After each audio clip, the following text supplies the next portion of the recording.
જામનગરમાં food safety team સક્રિય, મસાલા પાણીના નમૂનાઓ તપાસમાં 105 કિલો સડેલી કેરીનો નાશ. જામનગર ઉનાળા અને મસાલાની સિઝનને ધ્યાનમાં રાખીને જામનગર મહાનગરપાલિકા દ્વારા ફૂડ સેફ્ટી અભિયાન તેજ કરવામાં આવ્યું છે. માનનીય કમિશનર શ્રીની સૂચના હેઠળ ફૂડ સેફ્ટી ઓફિસર દ્વારા શહેરના વિવિધ વિસ્તારોમાં ચકાસણી હાથ ધરાઈ હતી.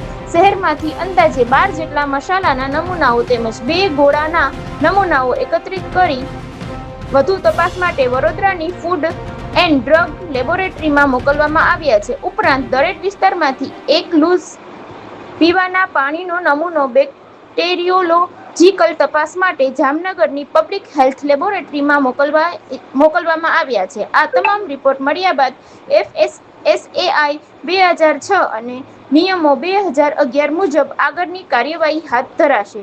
ફૂડ સેફ્ટી ટીમ દ્વારા શહેરના વિવિધ વિસ્તારોમાં આવેલી અંદાજે 11 dairy, nonveg shop, hotel, restaurant અને ફરસાણની દુકાનોમાં ઇન્સ્પેક્શન કરવામાં આવ્યું. આ દરમિયાન વેપારીઓને સ્વચ્છતા જાળવવા, હાઇજેનિક પરિસ્થિતિ રાખવા, નિયમિત પેસ્ટ કંટ્રોલ કરવાનું, કર્મચારીઓના ફિટનેસ સર્ટિફિકેટ રાખવા અને ખાદ્યપદાર્થ ઢાંકીને રાખવા સહિતની સૂચનાઓ આપવામાં આવી.